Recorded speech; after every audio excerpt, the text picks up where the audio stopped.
आज की खबर से खबरदार।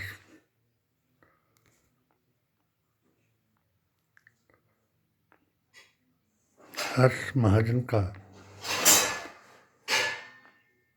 एक दांव फेल।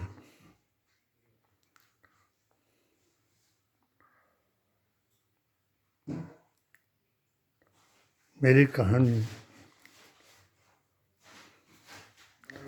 राजधानी की कहानी शेख की जुबानी के मुताबिक ये वो खानदान है जिसने डॉक्टर वाई.एस. परमार और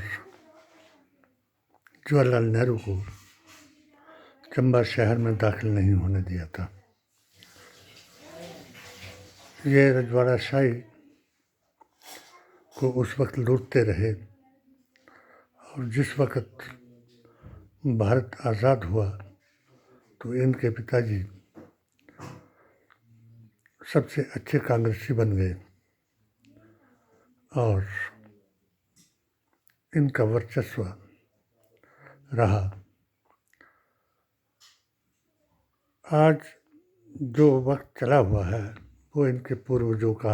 वक्त है कि आज भारत में हिंदू मुसलमान के अलावा कोई और बयान नहीं है और ना ही बीजेपी के पास इसके अलावा सत्ता में आने का कोई समाधान, प्रोग्राम या एजेंडा है, क्योंकि विश्व भर में इसी वजह से एक विश्व गुरु बनने वाला सबकी नज़रों में प्रजातंत्र का गला घोटने वाला साबित हो चुका है और विशेष तौर पर उसने अपनी किताब से मुसलमान लफ्ज़ निकाल दिया है, जिसका मैं एक ऐसा उदाहरण हूँ कि जिसने अपनी 7 सूत्रीय पिटीशन के द्वारा भारतीय मुसलमानों के हकूक़ का मोदी जी से, अमित शाह जी से और गवर्नर सतपाल मलिक जे.एंड.के से आवेदन किया कि क्या चाहता है भारत का मुसलमान, मगर उत्तर ये आया कि वापस अपने घर वापस आ जाओ। मेरा अपने अनपढ़ बाप के अलावा जो मोहम्मद बख्श से बालिक राम बना और महात्मा गांधी और जवाहरलाल नेहरू की बदौलत दोबारा मुसलमान बना। मैंने भारतीय संविधान, कुरान और नबी की जुबान के मुताबिक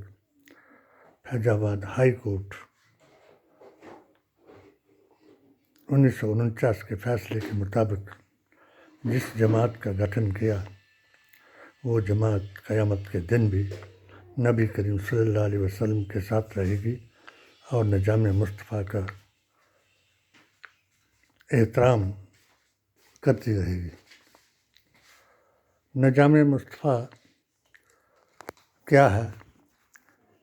जो सबसे बड़ा पैगाम यूसीसी का लेकर के हज़रत मोहम्मद मुस्तफ़ा सल्लल्लाहु अलैहि वसल्लम आखिरी नबी की हैसियत से दुनिया में आए और वेदाचार्यों ने अपनी किताबों में इन्हें अष्टगुण युक्त आखिरी अवतार बताया।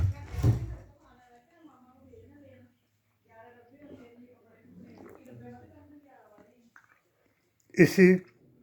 के संदर्भ में मैंने हालात हाजरा आसार क़यामत में वेद पुराण गीता ग्रंथ और कुरान के मुताबिक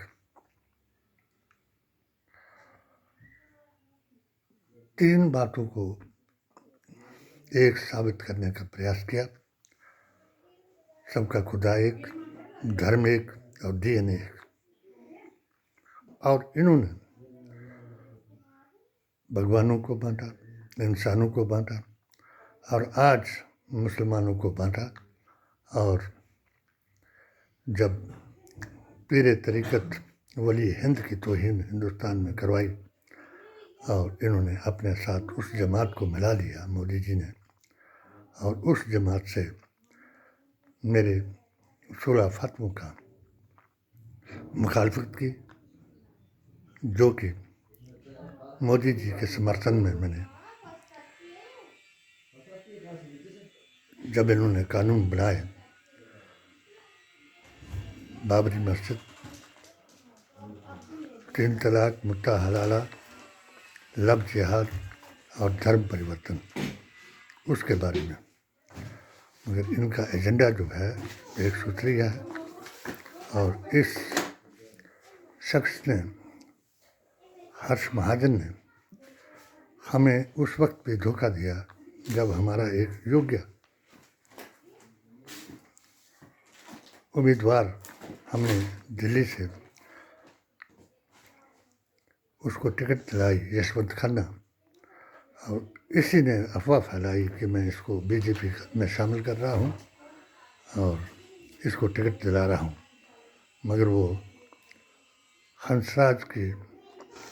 टिकट नहीं कटवा सका, क्योंकि हंसराज जो थे उनका संबंध हिंदुत्व के साथ इतना बढ़ चुका था कि जिन लोगों ने उसको ज़मीन से उठा करके, यानी चुरा मुक्ति मोर्चा ने,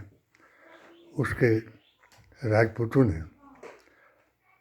जनसंघ के लोगों ने, आरएसएस के लोगों ने मेरी अध्यक्षता में उसको बीजेपी से टिकट दिलाया और उसको सत्ता तक पहुंचाया, और उसी ने हमें बाहर का रास्ता दिखाया। आज वो राजपूत भी इसी हर्ष महाजन की वजह से ना उधर के रहे और ना इधर के रहे, और इस संसार की वजह से जो कुछ भी हुआ तो मुझे सोशल बाइकाट कराया। और आज मैं बहुत, जब मैं पीडीए का अध्यक्ष हूँ, और इसका सचिवालय में भी इतना है कि जब ये शोषा मुझे मालूम हुआ 26 जनवरी से पहले कि वहाँ मेरे अपने चुरा में, जिसका मैं चुरा मुक्ति मोर्चा का अध्यक्ष रहा, तो वहाँ एक जनसभा ऐसी बुलाई गई जिसमें मुझसे दुआ सलाम और मुझे स्टेज तक जाना तो दूर रहा, मगर पत्रकार को भी मेरा वक्तव्य नोट करने का अधिकार नहीं दिया। और मुझे ये मालूम हो गया, इसलिए मैंने एक यशस्वी अपने जानू जी के जरिए एक पत्र जिलाधीश महोदया की तरफ से अपनी पेटिशन के बारे में मुख्यमंत्री सुक्खू जी को भेजा। मगर ये लोग जो अध्यक्ष बनने के लिए जो इसके चटुए थे, बहुत सा मुसलमान, यानी कि इसका पूरा मोहल्ला सारी उम्र देश राज का गुलाम रहा, और हम भी उनके साथ काम करते रहे। मगर जब उनकी असलियत का हमें पता लगा तो तब इस आदमी से हमने दूरी बना दी। जिस वक्त इसने मेरा अध्यक्ष बनने का, वक्फ बोर्ड का अध्यक्ष बनने का, जिसमें बाली जी, सुक्खू जी उस वक्त अध्यक्ष थे, राजा वीरभद्र सिंह जी और गंगूराम मुसाफिर जी, जितने भी कैबिनेट मंत्री थे, उनके नोट को इसी ने राजा साहब को बताया कि ये मुसलमान विरोधी है, इसलिए उसको फ़क्र आया और मैं उस वक्त से ही इसके बारे में लोगों को सजग करता रहा। मगर आज मुझे उस वक्त खुशी हुई कि जो इसने खेल खेला था, इस खेल के बारे में मैंने 1 महीना पहले पीडीए के अध्यक्ष के रूप में बता दिया था। मगर मुझे अफसोस है उन लोगों पर भी कि जिनके द्वारा मैंने सुक्कू जी को अवगत कराना चाहा। शायद उनकी भी कमजोरी है या दोहरी नीति थी कि वो उस बात को नहीं पहुंचा सके, नहीं तो हमें इतना रोना धोना नहीं करना पड़ता। और मैं एक बार उस परम पूज्य परमेश्वर और सर्वशक्तिमान वाहिद अल्लाह और अपने वसीले से दुआ करता हूँ कि इसी तरीक़ा से इनका जो चालें हैं वो रद्द होती जाएं और हम अपने मंजिल तक पहुँचने के लिए जो हमारी मंजिल 2024 का टारगेट है उसको पूरा कर सकें। जय हिंद, जय भारत।